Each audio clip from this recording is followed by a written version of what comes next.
నమస్తే, welcome to our channel. Jaganmohan Reddy గారి వ్యవహార శైలిలో భారీగా మార్పులు వచ్చాయి.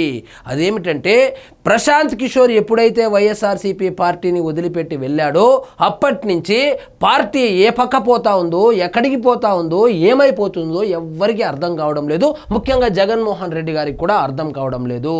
ఉదాహరణకు ఇప్పుడు సోషల్ మీడియాలో వైఎస్ఆర్సీపీ కార్యకర్తలను కనుక మీరు గమనిస్తే అధికారంలో ఉన్నప్పుడు కావచ్చు, లేదా అధికారంలో లేనప్పుడు 2014 నుంచి 19 కావచ్చు, ఎప్పుడు ప్రజా సమస్యల మీదే చంద్రబాబు నాయుడు గారిని డ్యామేజ్ చేయాలనో, పవన్ కళ్యాణ్ గారిని డ్యామేజ్ చేయాలనో పోస్టులు పెట్టేవాళ్ళు. కానీ ఇప్పుడు కేవలం సినిమా వార్లు చేసుకుంటున్నారు. వాళ్ళ పరిస్థితి అలా ఉంది. ఇక గ్రౌండ్ లెవెల్లో కార్యకర్తల పరిస్థితి ఏంటంటే వాళ్ళు ఏం చేస్తూ ఉన్నారో, అసలు పార్టీలో ఏం జరుగుతూ ఉందో అర్థం కాకుండా వాళ్ళు కన్ఫ్యూజన్లో ఉన్నారు. ఇక నియోజకవర్గ స్థాయి నాయకుల విషయానికి వస్తే ఏ నియోజకవర్గంలోనూ వైఎస్ఆర్సీపీ పార్టీకి సంబంధించినటువంటి నాయకులు అందుబాటులో లేరు. కొంతమంది బెంగళూరులో సెటిల్ అయిపోయారు, కొంతమంది హైదరాబాద్లో సెటిల్ అయిపోయారు, కొంతమంది చెన్నైలో సెటిల్ అయిపోయారు. ముఖ్యంగా పార్టీ అధినేత బెంగళూరులో సెటిల్ అయిపోయాడు. సో పార్టీ అనేది అది ఒక వీకెండ్ పార్టీ లాగా తయారైంది. ఆ వీకెండ్లో ఆయన ఏదో వస్తాడు, ప్రెస్ మీట్ పెడతాడు, అది కూడా స్క్రిప్ట్ చదువుతాడు, ఆ మీమర్స్కి ఏదో స్టఫ్ ఇచ్చి వెళ్ళిపోతాడు. దాన్ని వీళ్ళు సోషల్ మీడియాలో ఏమో కేజీఎఫ్ బ్యాక్గ్రౌండ్ వేసుకొని ఎలివేషన్స్ వేసుకుంటారు. ఈ మధ్య కాలంలో జరిగినటువంటి ఇన్సిడెంట్స్ చూస్తే జగన్మోహన్ రెడ్డి గారు అసలు ఆంధ్రప్రదేశ్కు ఎప్పుడెప్పుడు వస్తున్నాడు, ఏం చేస్తున్నాడంటే ముఖ్యంగా సరే ప్రతిపక్ష హోదా లేనప్పటికీ కూడా ఆయన ఆంధ్రప్రదేశ్కు రావాల్సింది ఎప్పుడు, లేదా ఆంధ్రప్రదేశ్లో ఉండవలసింది ఎప్పుడు అంటే కూటమి ప్రభుత్వము ఏదైనా తప్పులు చేస్తే దాన్ని ఎండగట్టడానికి రోడ్ల మీదకి వచ్చి ధర్నాలు చేసి, లేదా కలెక్టరేట్లను ముట్టడించి ప్రెస్ మీట్లు పెట్టి నిరంతరము ప్రజల్లో ఉంటే అట్లీస్ట్ జనాల్లో ఒక మంచి అభిప్రాయం అయితే వచ్చేది. ప్రశాంత్ కిషోర్ గారు జగన్మోహన్ రెడ్డి గారికి ఇచ్చినటువంటి ఏకైక అడ్వైజ్ ఏంటంటే నిత్యం జనాల్లో ఉండాలి నువ్వు అని చెప్పి ఆయన్ని పాదయాత్ర చేపించాడు. ఆ పాదయాత్ర ఎటువంటి రిజల్ట్స్ ఇచ్చిందో అందరికీ తెలిసిందే.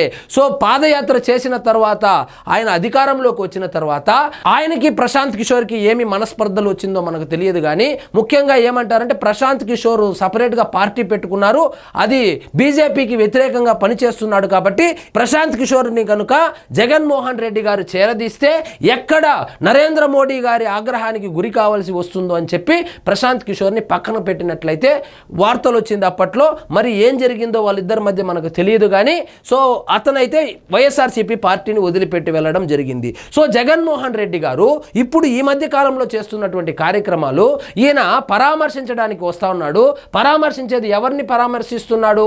అప్పుడెప్పుడో చచ్చిపోయినటువంటి కార్యకర్తను, లేదా గంజా కేసులో ఇరుక్కున్న వాళ్ళను, లేదా స్కాముల్లో ఇరుక్కున్న వాళ్ళను. ఉదాహరణకు నిన్న నెల్లూరుకి వెళ్ళాడు.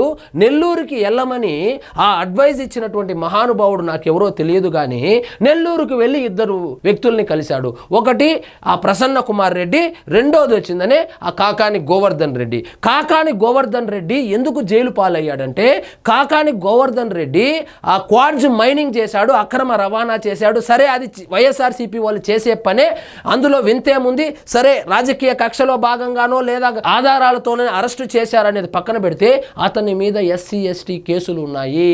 అతను అక్రమంగా మైనింగ్ చేయడమే కాకుండా నిషేధిత పేలుడు పదార్థాలను ఆ మైన్స్ లో అధిక మోతాదులో వాడడం వలన అక్కడ ఉన్నటువంటి ఆ ఎస్సీ ఎస్టీ సామాజిక వర్గానికి సంబంధించినటువంటి ఆ జనాలు ఎవరైతే ఉన్నారో వాళ్ళ గూడు కదిలిపోతా ఉందని, ఆ శబ్దాలకు, ఆ వైబ్రేషన్స్ కు మా గూడు కదిలిపోతా ఉందని ఆ గోడు వినిపించుకోవడానికి వాళ్ళ ఇంటి దగ్గరికి వెళ్తే ఆయన వాళ్ళ మీద దాడి చేపించాడు. ట్రాన్స్జెండర్లతో దాడి చేపించారు, రౌడీలతో దాడి చేపించి ఎస్సీ ఎస్టీ కేసు, అట్రాసిటీ కేసులు ఎదుర్కొంటున్నాడు. సో వైఎస్ఆర్సీపీకి అంతో ఇంతో బలంగా ఉండే సామాజిక వర్గాలు ఎస్సీ ఎస్టీ రెడ్డి సామాజిక వర్గం అంటారు కదా. మరి ఎస్సీ ఎస్టీ సామాజిక వర్గాలకు సంబంధించినటువంటి వాళ్ళను ఇబ్బంది పెట్టినటువంటి వ్యక్తిని ఈ వ్యక్తి కలవడానికి వెళ్ళాడంటే ఇక ఈయనకు ఎవరు అడ్వైజ్ ఇస్తున్నారో మనకైతే అర్థం కావడం లేదు. అదేవిధంగా ప్రసన్న కుమార్ రెడ్డి చేసినటువంటి వ్యాఖ్యలు ఏవైతే ఉన్నాయో అది సభ్య సమాజం తలదించుకునేలాగా ఉన్నాయి. వేమిరెడ్డి ప్రభాకర్ రెడ్డి గారు నెల్లూరు జిల్లాలో జనాల మనిషిలాగా ఆయన్ని భావిస్తారు. అలాంటి ఆయన భార్యను తిట్టినప్పుడు ఈయన మందలించి ఉంటే, ప్రసన్న కుమార్ రెడ్డి గారిని మందలించి ఉంటే నెల్లూరులో అంతో ఇంతో మంచి పేరు కూడా వచ్చేది. కానీ అలా చేయకుండా వేమిరెడ్డి ప్రభాకర్ రెడ్డి గారి వల్లనే నెల్లూరులో అన్ని సీట్లు కోల్పోవలసి వచ్చింది అని చెప్పి సో ఆయన అక్కసుతో ప్రసన్న కుమార్ రెడ్డి చేసినటువంటి వ్యాఖ్యలు ఏవైతే ఉన్నాయో దానిని మద్దతిస్తున్నట్టుగా ఆయన్ని కలవడానికి వెళితే రాజకీయ విశ్లేషకులు నిజంగా ముక్కున వేలేసుకున్నారు. సో జగన్మోహన్ రెడ్డి గారికి ఎవరు రాజకీయంగా సలహాలు ఇస్తున్నారో అర్థం కావడం లేదు. కానీ 10 ఓట్లు వచ్చే పని పక్కన పెట్టి ఎప్పుడు పర్యటన పెట్టినా 10 ఓట్లు పోయే పనే చేసుకుంటున్నాడు.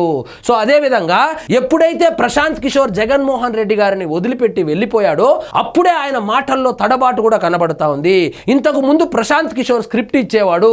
ఈయనకు కన్వీనియంట్ గా ఉన్నటువంటి సెంటెన్స్ ను రాసి ఇచ్చి జనాల్లో ఈయనకు తెలుగు మీద పెద్ద పట్టు ఉన్నట్లు అప్పట్లో ఈయన అధికారంలోకి రాకముందు వరకు ఈయనకు తడబాటు ఉంది అనేటువంటి విషయం ఎవరు గుర్తుపట్టకుండా భలే మేనేజ్ చేశాడు. ఎప్పుడైతే ప్రశాంత్ కిషోర్ వెళ్ళిపోయాడో కొత్తగా వచ్చినటువంటి స్క్రిప్ట్ రైటర్ ఎవరైతే ఉన్నాడో ఆయన ఏమైనా తెలుగుదేశానికి కోవర్టో ఏమో నాకు తెలియదు, కానీ ఎప్పుడు స్క్రిప్ట్ రాసిచ్చినా అందులో ఖచ్చితంగా ట్రోల్ కంటెంట్ రాసిచ్చి జగన్మోహన్ రెడ్డి గారు ఎప్పుడు ప్రెస్ మీట్ పెట్టినా ట్రోలింగ్ కి గురి అవుతున్నాడు. సో ఇవన్నీ చూస్తే ప్రశాంత్ కిషోర్ యొక్క గొప్పతనం ఏందనేది వైఎస్ఆర్సీపీ కార్యకర్తలకు కూడా తెలిసి వస్తుంది. అదేవిధంగా విజయసాయి రెడ్డి గారు ఉన్నప్పుడు ఢిల్లీలో ఎవరి అపాయింట్మెంట్ కావాలన్నా, ఢిల్లీలో ఎటువంటి కార్యక్రమం కావాలన్నా చటుక్కున చేసుకొని వచ్చేవాళ్ళు. అదేవిధంగా ఈ బెయిల్ల విషయంలో కూడా చాలా చాకచక్యంగా వ్యవహరించేవాడు. కానీ వీళ్ళ మధ్య ఏమైందో లేకపోతే వీరిద్దరు కలిసి డ్రామా ఆడుతున్నారో మనకు తెలియదు. కానీ విజయసాయి రెడ్డి గారు దూరమైన తర్వాత ఈయనకు ఢిల్లీలో కనీసము సహాయ మంత్రులు కూడా ఈయనకు అపాయింట్మెంట్ ఇవ్వడం లేదు. ప్రధానమంత్రి కథ, హోంమంత్రి కథ పక్కన పెడితే చిన్న చిన్న మంత్రులు కూడా, చిన్న స్థాయి మంత్రులు కూడా అపాయింట్మెంట్ ఇచ్చేటువంటి పరిస్థితి లేదు. పెద్దిరెడ్డి మిథున్ రెడ్డి గారు అరెస్ట్ అయ్యేటువంటి కొన్ని గంటలకు ముందు కూడా అమిత్ షా గారి అపాయింట్మెంట్ కోసం వేచి ఉంటే అక్కడ అపాయింట్మెంట్ దొరక్కపోవడంతో ఇక అపాయింట్మెంట్ రాదని చెప్పి ఉద్దేశంతోనే వచ్చి ఆయన ఇక్కడ లొంగిపోవడమో లేకపోతే అరెస్ట్ కావడమో జరిగింది. జగన్మోహన్ రెడ్డి గారు ఇగో ఒప్పుకోదు. కానీ ఎప్పుడైతే ప్రశాంత్ కిషోర్ అనే ఆయన వైఎస్ఆర్సీపీ పార్టీని వదిలిపెట్టి వెళ్ళిపోయాడో అప్పుడే వాళ్ళ పతనం స్టార్ట్ అయింది. సో ఇప్పుడు చూస్తే ఇక్కడ చూడండి సోషల్ మీడియాలో కూడా ఎలా చేసుకుంటున్నారో, పోలీసులు అష్టదిగ్బంధాన్ని దాటుకొని జననేత కోసం తరలి వచ్చిన నెల్లూరు ప్రజానికం వెళ్ళింది ఎవరిని కలవడానికి? కనీసం ఒక సెంటెన్స్ ఫార్మేషన్ కూడా కరెక్ట్గా చేసుకొని దాన్ని జనాల్లోకి తీసుకొని వెళ్ళలేకపోతున్నారు.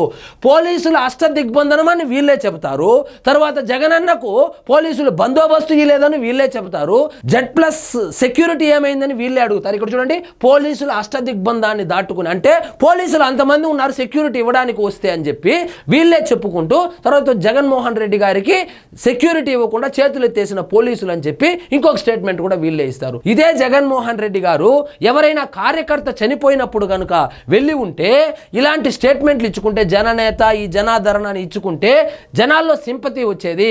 కానీ సాధారణ ప్రజలు, ఈ న్యూట్రల్ ఓటర్స్ ఎవరైతే ఉన్నారో ఇటువంటి వాటిని హర్షించరు. సో ప్రసన్న కుమార్ రెడ్డి గారు చేసినటువంటి వ్యాఖ్యలు కావచ్చు, అదేవిధంగా కాకాని గోవర్ధన్ రెడ్డి గారి గురించి కావచ్చు, మళ్ళీ ప్రెస్ మీట్ లో రోజా గురించి ప్రస్తావిస్తాడు. జగన్మోహన్ రెడ్డి గారు మరియు వైఎస్ఆర్సీపీ పార్టీ రోజా గారి మాటలను కాను, రోజా గారిని పార్టీకి ఎంత దూరంగా పెడితే అంత మంచిది. రోజా గారు మాట్లాడినటువంటి మాటలు ఏవైతే ఉన్నాయో కూటమి కార్యకర్తలు వాట్సాప్లో తిప్పుకుంటూ ఇంకా వీళ్ళేం మారలేదని ఇంకా పార్టీకి డ్యామేజ్ చేస్తున్నారు. సో రోజా గారి నోటి దురుసు ఏదైతే ఉందో అది పార్టీకి ఖచ్చితంగా డ్యామేజ్ చేస్తుంది. అదేదో ఆమె ఏదో పెద్ద మాస్ లీడర్ అయినట్లు, ఆమె ఏదో పెద్ద ఫైర్ బ్రాండ్, వీళ్లకు ఫైర్ బ్రాండ్గా కనబడుతుందేమో, కానీ సాధారణ జనాల్లో వైఎస్ఆర్సీపీ క్యాడర్ని కాసేపు పక్కన పెడితే మిగతా జనాలకు రోజా గారి మీద ఏమంత మంచి అభిప్రాయం లేదు. అదేవిధంగా అంబటి రాంబాబు గారి మీద ప్రెస్ మీట్ పెట్టిస్తారు, పేర్ని నాని దగ్గర ఇంకా ప్రెస్ మీట్ పెట్టిస్తారు. ఇలాంటి వాళ్ళతో ప్రెస్ మీట్లు పెట్టించే కదా ప్రతిపక్ష హోదా కూడా పోయింది. సో అలాంటి బ్యాచ్నే మళ్ళా వేసుకొని నేను 2029లో మళ్ళీ గెలుస్తానని చెప్పడము నిజంగా హాస్యాస్పదంగా ఉంది. ఏమీ మారలేదు, ఓటమి నుంచి ఏమీ నేర్చుకోలేదు. రోజు రోజుకి పార్టీ దిగజారిపోతా ఉంది. వీళ్ళు ఊరిక 40%, 39% ఓట్లు వచ్చింది, నెక్స్ట్ గెలవబోయేది మనమే అని అనుకోవచ్చు. కానీ గ్రౌండ్ లెవెల్లో మాత్రము పార్టీ మీద సింపతిని లేదు, వీళ్ళు మారారని కూడా జనాలైతే అనుకోవడం లేదు. ఒకవేళ పొరపాటున మళ్ళీ జగన్మోహన్ రెడ్డి గారు గెలిచినా కూడా ఇటువంటి కక్షపూరిత రాజకీయాలే చేస్తాడు, మళ్ళీ ఆంధ్రప్రదేశ్లో గొడవలు సృష్టిస్తాడు, అల్లకల్లోలం చేస్తాడని అనుకుంటున్నారే కానీ లేదా కూటమి ప్రభుత్వం కన్నా మంచి పరిపాలన అందిస్తాడనో లేదా గత జగన్మోహన్ రెడ్డి గారి పరిపాలన కన్నా మంచి పరిపాలన ఇస్తాడని ఎవ్వరూ భావించడం లేదు. జనాల్లో గత పాలన కన్నా మంచి పాలన అందిస్తాను లేదా కూటమి ప్రభుత్వం కన్నా నేను మంచి పాలన అందిస్తాను అని చెప్పడంలో పూర్తిగా విఫలమవుతున్నాడు. ఎంతసేపు నేను రౌడీయిజం చేస్తాను, ఫ్యాక్షనిజం చేస్తాను, పనుకోబెట్టి తంతాను, నిలబెట్టుకొని తంతాను, బట్టలిప్పి తంతాను ఇలా చెప్పితే జనాలు హర్షించరు. ముఖ్యంగా చదువుకున్న వాళ్ళు హర్షించరు. ఈ డైలాగులు ఈ పోకిరి పిల్లోళ్ళకో లేకపోతే ఈ రౌడీ షీటర్లకో లేదా ఈ గంజాయి బ్యాచ్కో కమ్మగా ఉంటుందేమో చెవులకు, కానీ సాధారణ జనాలు ముఖ్యంగా చదువుకుంటున్నటువంటి వాళ్ళు ఉద్యోగస్తులు ఇలాంటి మాటలను హర్షించి ఓట్లు వేయరు. ఈ విషయం తెలుసుకోకుండా వీళ్ళేదో సోషల్ మీడియాలో ఏదో హంగామా చేసుకుందామని సినిమా డైలాగులు చెప్పుకుంటా ఉంటే సినిమా డైలాగులకు ఓట్లు పడవు. ఓట్లు ఎప్పుడు పడతాయంటే నా పాలన కన్నా ఈ తప్పులు జరిగిపోయింది, ఇది నేను మళ్ళీ గెలిపిస్తే నేను చెయ్యను అని చెబితే, అదేవిధంగా కూటమి ప్రభుత్వం ఇక్కడిక్కడ విఫలమవుతోంది, ఈ తప్పులను ఎండగడుతూ దీన్ని నేను సరిదిద్ది ఇంకా మంచి పరిపాలన ఇస్తానంటే 4 ఓట్లు వేస్తారేమో, కానీ రప్ప నరుకుతాము, రాజారెడ్డి గారి రాజ్యాంగము, రాజారెడ్డి గారి పేరు ఎత్తనంత వరకు వైఎస్ఆర్సీపీ పార్టీకే మంచిది. ఇంకా రాజశేఖర్ రెడ్డి గారి పేరు వాడుకోవచ్చు, కానీ వీళ్ళు పదే రాజారెడ్డి రాజ్యాంగం అని చెప్పడం వల్ల ఈ చదువుకున్న ఒక గ్రూప్ ఏదైతే ఉందో, ఉద్యోగస్తులు కావచ్చు లేదా ఉన్నత విద్యావంతులు కావచ్చు, న్యూట్రల్ ఓటర్స్ కావచ్చు, వాళ్ళు నిజంగా హర్షించరు. అదేదో రాయలసీమలో 1-2 ప్రాంతాలలో హర్షించవచ్చు గాక, కానీ ముఖ్యంగా ఉత్తరాంధ్ర, గోదావరి జిల్లాల్లో ఈ రాజారెడ్డి రాజ్యాంగం అన్నా ఈ రౌడీయిజం అన్నా ఇలాంటి భాష అన్నా హర్షించరు. సో కేవలం రాయలసీమలో కడపలోనో కర్నూలులోనో గెలిస్తే జగన్మోహన్ రెడ్డి గారు ముఖ్యమంత్రి కారు. జగన్మోహన్ రెడ్డి గారు ముఖ్యమంత్రి కావాలంటే, మ్యాజిక్ ఫిగర్ రావాలంటే శ్రీకాకుళం నుంచి చిత్తూరు వరకు దాదాపు 50% వరకు సీట్లు తెచ్చుకోవాల్సి ఉంటుంది. కాబట్టి కేవలము ఆయన అభిమానులను, ఆయన కల్ట్ ఫ్యాన్స్ ఎవరైతే ఉంటారో వాళ్ళను ఉత్తేజపరచడానికి ఇలాంటి లేకి భాష వాడడం వలన పార్టీకి డ్యామేజే జరుగుతూ ఉంది, కానీ 10 ఓట్లు వచ్చే పని అయితే జరగడం లేదు. సో ఓటమి నుంచి జగన్మోహన్ రెడ్డి గారు ఏమీ నేర్చుకోలేదు. మీరు కావాలంటే చూడండి, నెక్స్ట్ పర్యటనలు కూడా ఇలాంటి వాళ్ళనే కలవడానికి వెళ్తాడు, చూస్తూ ఉండండి. సో ఇదండి ఈరోజు మన టాపిక్. మీకు ఈ వీడియో నచ్చినట్లయితే లైక్ చేయండి, షేర్ చేయండి, ఛానల్ మాత్రం సబ్స్క్రైబ్ చేసుకోవడం మర్చిపోవద్దు.